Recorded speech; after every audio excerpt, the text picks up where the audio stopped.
నల్గొండ పట్టణంలో కాంగ్రెస్ పార్టీ అధ్యక్షులు Gummala Mohan Reddy press meet నిర్వహించారు. ఈ సందర్భంగా మాట్లాడిన ఆయన పార్టీ కోసం 22 ఏళ్లుగా కష్టపడి పనిచేసిన సీనియారిటీకి విలువ లేకుండా వ్యవహరిస్తున్నారని ఆవేదన వ్యక్తం చేశారు. పార్టీని విమర్శిస్తేనే పదవులు వస్తున్నాయనే పరిస్థితి నెలకొందని, తాను గత 10 ఏళ్లుగా నియోజకవర్గంలో కాంగ్రెస్ని నిలబెట్టేందుకు నిబద్ధతతో పనిచేశానని గుర్తు చేశారు. డీసీసీ పదవి కోరిన ప్రతిసారి కోమటిరెడ్డి అనుచరుని నన్న ముద్రను తన కులాన్ని అడ్డుపెట్టారని మోహన్ రెడ్డి ఆరోపించారు.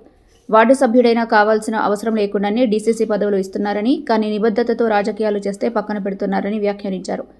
ఆర్థిక ఇబ్బందులున్నా మున్సిపల్ ఎన్నికల్లో ఓడిపోయినా పార్టీ జెండా విడవకపోయానని చెప్పారు. మునుగోడు బైపోలు ఎన్నికల సమయంలో కోమటిరెడ్డి రాజగోపాల్ రెడ్డికి తాను సపోర్ట్ చేయలేదని, కాంగ్రెస్ అభ్యర్థికి నిజాయితీగా పనిచేశానని స్పష్టం చేశారు.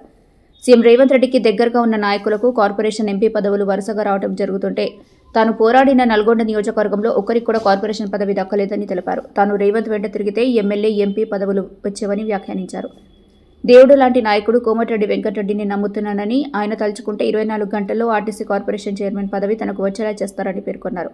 నూతన జిల్లాధ్యక్షుడు కైలాస నేతకు శుభాకాంక్షలు తెలుపుతూ పార్టీ కోసం నిజాయితీగా పనిచేసే కార్యకర్తలను మర్చిపోవద్దని కోరారు. పార్టీలో పేరు చెప్పుకొని పోలీస్ స్టేషన్లో పంచాయతీలు చేసే వారిపై అప్రమత్తంగా ఉండాలని హెచ్చరించారు. అటువంటి పరిస్థితులు పునరావృతమైతే నల్గొండ నియోజకవర్గంలో సహించే ప్రసక్తి లేదని గుమ్మల మోహన్ రెడ్డి స్పష్టం చేశారు.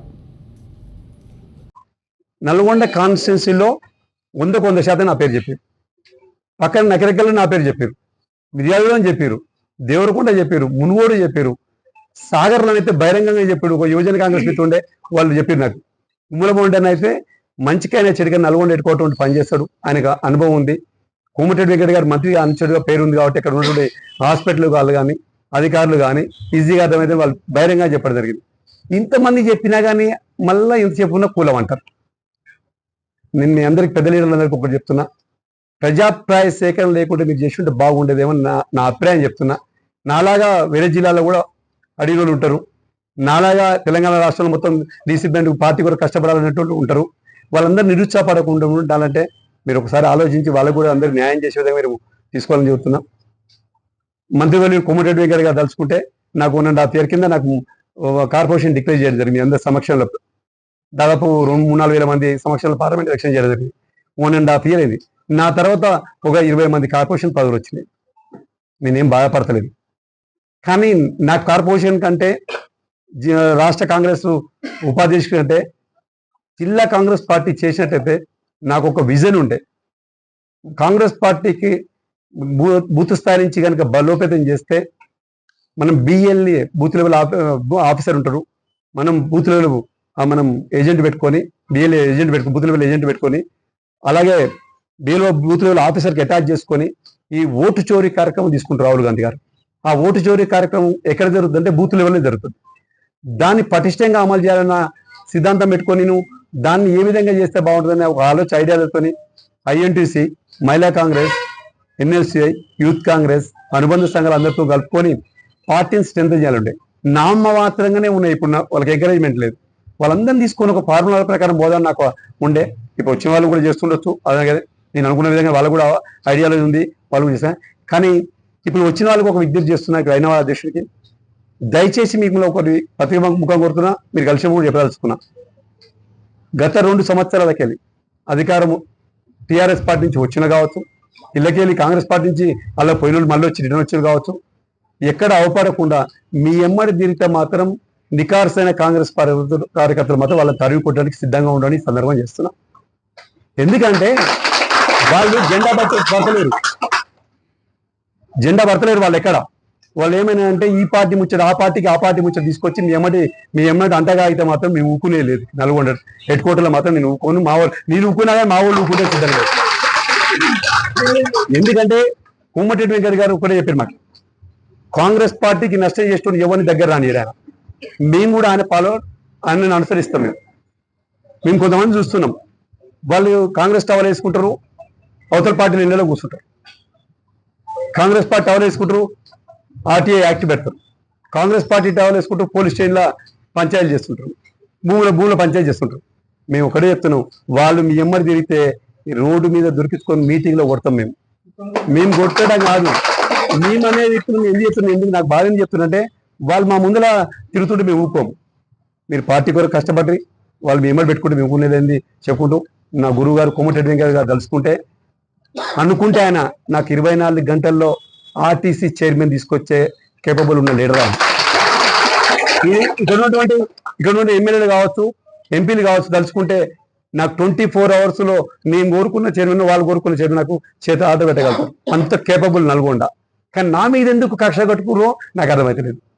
నేను ఎవరి వర్గం అనుకుంటారు కానీ నేను ఏ వర్గం కాదు, కాంగ్రెస్ పార్టీ వర్గం. కాకపోతే కోమటిరెడ్డి గారి సభకు గురువు కాబట్టి కంపల్సరీ ఉండాలి. ఈయన మోసం చేసిపోతే నన్ను అందరు నమ్మరు మళ్ళీ లాస్ట్. కానీ నేను కాంగ్రెస్ పార్టీ కొరకు వెంకట సార్ వేణు ఎగరేసి పోదామన్నా నేను ఒప్పుకోను, ఎవరు పోదామని నేను ఒప్పుకోను. మీకు ఒక విషయం, మునుగోడు బై ఎలక్షన్ వచ్చింది, నేను కాంగ్రెస్ పార్టీకే చేసింది తప్ప రాజగోపాల్ సార్ నేను మారలేదు.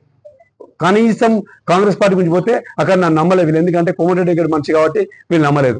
ఆయన నేను ఇక్కడ ఉండి నేను నికార్సుగా చెప్పిన కాంగ్రెస్ పార్టీని గెలవాలి.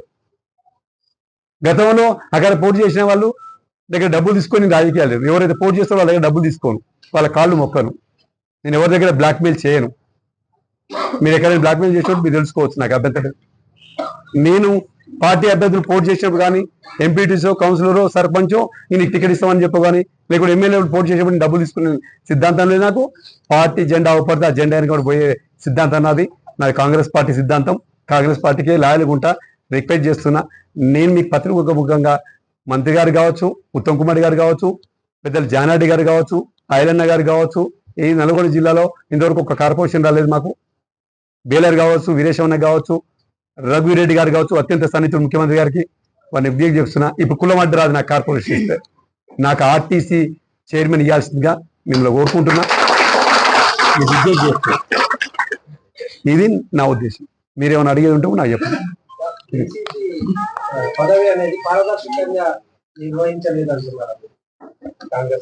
కాంగ్రెస్ పార్టీ పారదర్శకంగా నిర్వహించింది. కాంగ్రెస్ పార్టీ ఏది చేసినా పార్టీ బాగుండాలని చేస్తుంది. కానీ నాకు రాలేదని నాకు ఉంది తప్ప కాంగ్రెస్ పార్టీ నేను తీసుకున్న నిర్ణయాన్ని మీరు స్వాగతించాల్సిందే, దాన్ని మద్దతు పలకాల్సిందే. నా బాధ్యత ఒక కాంగ్రెస్ పార్టీ కార్యకర్తలాగా నేను బాధ్యత తీసుకోవాల్సిందే. కాంగ్రెస్ పార్టీ ఏ కార్యక్రమం ఇచ్చినా నేను చేస్తాను సిద్ధంగా ఉన్నా. ఇదివరకు గతంలో శంకర్ నాయకన్న గారికి ఏ విధంగా సపోర్ట్ చేసినో ఆ విధంగా నేను సపోర్ట్ చేస్తాను.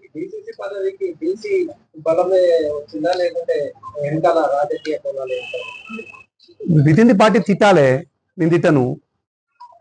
ఒక క్రైటీరియా అది, ఒకటి బీసీ క్రైటీరియా.